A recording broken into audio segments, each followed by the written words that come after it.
Today's episode, this is the two-time lead pastor of the fastest growing church in the street of the State University, RCFXO. One-time lead pastor of all the combined churches in the street of the State University. Is a traveling evangelist, a phenomenal pastor, an amazing man, and he's my pastor too. I have with me Pastor Israel Babalola. Everybody at one point or the other, no matter how you comport yourself or you feel that you are righteous, somebody will offend you, somebody will do something that will hurt you. And even especially in church, one thing that people don't understand is that there is a misconception about the church, that people feel that the church is full of perfect people. Yeah. But then the church is for imperfect people. Reputation is actually important.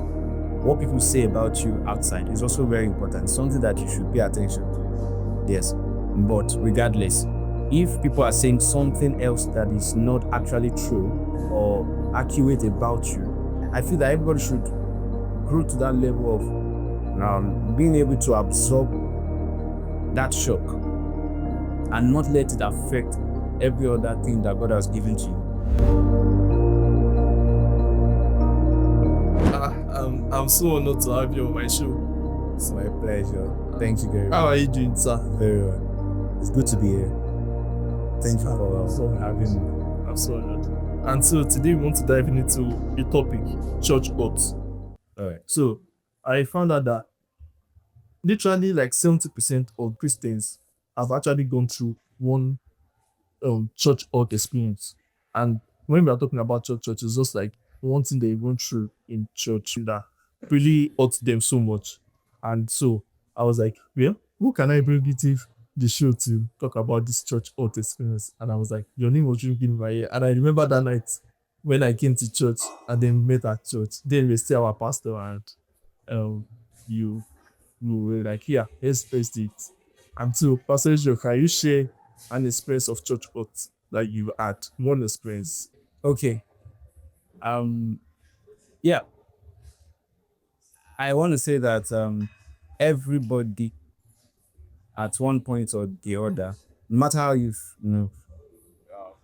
comport yourself or you feel that you are righteous, somebody will offend you, somebody will do something that will hurt you. And even especially in church, one thing that people don't understand is that there is a misconception about the church, that people feel that the church is full of perfect people. Yeah. But then the church is for imperfect people. So we have a lot of people that are not perfect. And that tells us the possibility of people offending each other, people hurting each other. So myself, even as a leader, of course, I had my portion, and it hits differently. Yes, because people who you are laboring over, people who you are, putting yourself all out for, praying for, looking out for, overseeing, and you hear stuff outside. So for me personally, it was hearing rumors, people saying something here and there, that concerning me, that was not actually right. Wow. Or it was not what was happening. So I kept hearing rumors here and there. I know how it can be in church. People will silently talk about you, behind you, gossip, even though you are the leader, and the way it came to me as a hurt was when I was receiving this same thing from even leaders, you understand? Those that you don't even think about that they will do such things. And these people will still be greeting, these guys will still, come and appear as people will love you. But behind your back, they are saying something else. So I've had my own, portion to share of the cake. It's something that I feel that it will go around. It's something that you should prepare for as a member of any church. Yes, that anybody can watch it. Yes. So yeah, so during this time, that you are going through everything you're doing. How did it affect your a relationship with his members of the church, the people you're serving with that were doing this, and even like your general relationship with people? How did it affect it? Mm. I wouldn't lie out because it's odd. There's no way emotionally you'll be affected Yes. because there's a level of trust that has been altered, broken, and you feel withdrawn a bit. Yes. So for me, I was hurt, but as a leader and as a Christian, actually, God really helped me. It didn't take too much time, and I didn't let it affect my activities, my engagements, my relationship with people. Yes, even those who are involved in the act. Yeah. What I did eventually was to talk to them, actually. Mm. One thing that helped me uh, is reminding myself of the person he called me to the work.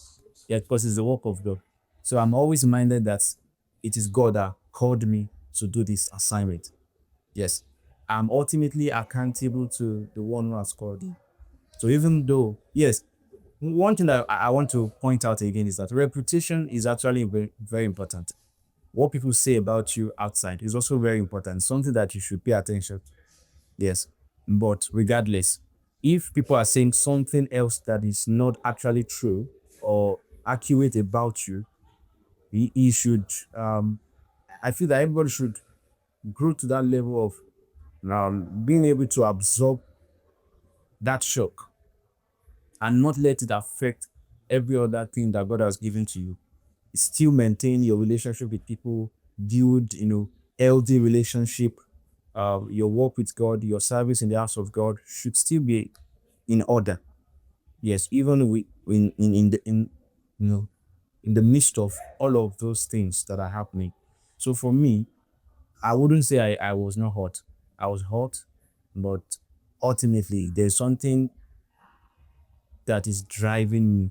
So I just let go and focused on the major work, the assignment of God, leading the people in the way of God with an upright heart. Yes, of course.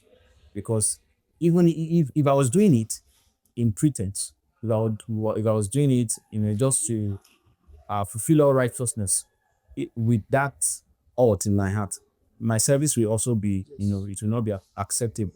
So with the right heart, just continue the service and letting go of the hurt. It's just like Jesus. Jesus was hurt.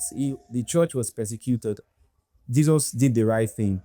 Yes, he was persecuted. People say things against him, but then he still did the work of God. He still healed the sick. He still, ministered to people. He still spoke about the kingdom of God. The assignment is the major thing. If you are distracted because of hurt, you wouldn't go far. You wouldn't do the will of God. And this thing is inexcusable. You cannot excuse yourself from it. Yes, you cannot run away from it. So that's just how I was able to handle it. I didn't let it affect my relationship or my service in the house of God. So speaking of repetition, now the thing is, most times people tend to lie in the sense that I've known you for since 100 when I was in 100 you're my senior in school, and so I've known you to be a very good man. Now people are portraying you as a bad man outside. All right, so you already know. Okay, these people have lied. These people have. How do you? Because repetition is something you said you must keep. Yeah. Right now, somebody is spoiling your reputation outside. What should you do? Should you address it, or should you just let it go? Mm. I think your character will speak of itself. You don't really need to do something specific or revolt against it or fight against, fight with people because some people are saying something that, it will even validate that you are a violent man. Yeah. So I just feel that you should just be consistent in your well doing. Be consistent in being a man of character. Yes, be consistent in that thing that you represent truly. That will speak for you. You don't need to do something, take an action to revolt or to prove a point. Yes, even though you want to keep your reputation, you want to keep your name, you want to make sure that people don't. What you should do is be consistent with what you identify as a man of character, as somebody who is striving for the mastery. You understand? So I think that's just the way to approach that situation. Yes. Wow. So in your healing journey, definitely forgiveness. You have to forgive. Even the Bible said that we should forgive. And then, how did forgiveness help you in your healing journey? Like when you're trying to heal from everything that was happening. Yeah. You can't heal.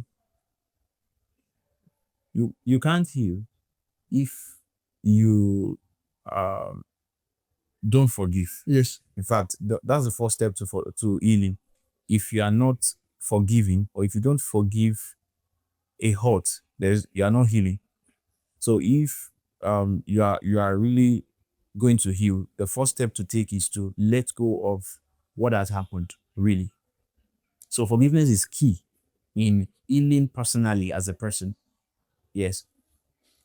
Forgiveness is just like you are releasing yourself from that confines. Yes. Yes, you are releasing yourself from that, yes, like I said, it's like a confinement.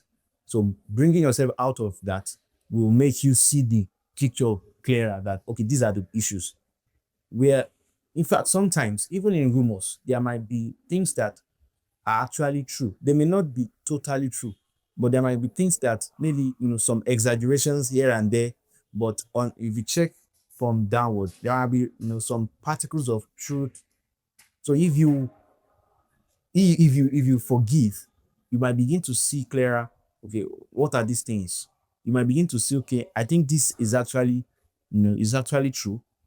I think this is actually in my life. I think what this person said, it may not be totally true or correct, but you might find a piece of truth in it, and you might want to begin to check it and pay attention to it, make adjustments where necessary, and all of that. Yeah. So, but if you don't forgive, you will not see. You will not see it. You will just be you want to prove a point. You want to fight back, and it will not solve anything. It will just prolong the matter. So forgiveness is very key in making sure that, or in the journey of healing personally. Yes, it does more than healing to you. In fact, it brings solution to the whole thing. So forgiveness is very important. Very, very important. Very important. Very important. So, like, this is the final question. So, I've had friends that we started together from church. Because one thing about church is that if you feel like you leave, people are still coming in. Yes. That's life.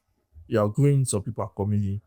You are graduating, you graduated, new people are coming in. You are seeing new faces like that. How can you tell our friends that leaving the church, leaving your place of worship is not the solution to church hurt? I think obviously it's not even the solution. Yes. Because if you leave, it doesn't take away the hurt. Yes. It doesn't take away the person that hurts you. So the hurt is still there. You still be nursing it, and it keeps getting worse. Yeah. So leaving that environment, especially the issue I have with people is that people just do church. They don't really understand what church means. Church is, like I said when I started, church is full of imperfect people. It's just like the spiritual hospital. It is those people that we expect to come to church. We expect people who are imperfect, Yes. who are feeble, who are weak, who can hurt me, who can offend. That's the reason why they are in church, so that they can grow and become better. So if you are a victim of church hurt, what you should do is that you should seek resolution, forgiveness, grow, use that as a leverage to grow. One thing I used to do is that I see those things as opportunity for me to learn and grow. Any opposition I see, maybe in church or even in in the outside world, it's an opportunity for growth. If you will take it away, if you go through and you are able to, scale through that period or experience without spoiling things, without disrupting things, you go through very well. It is working in you something.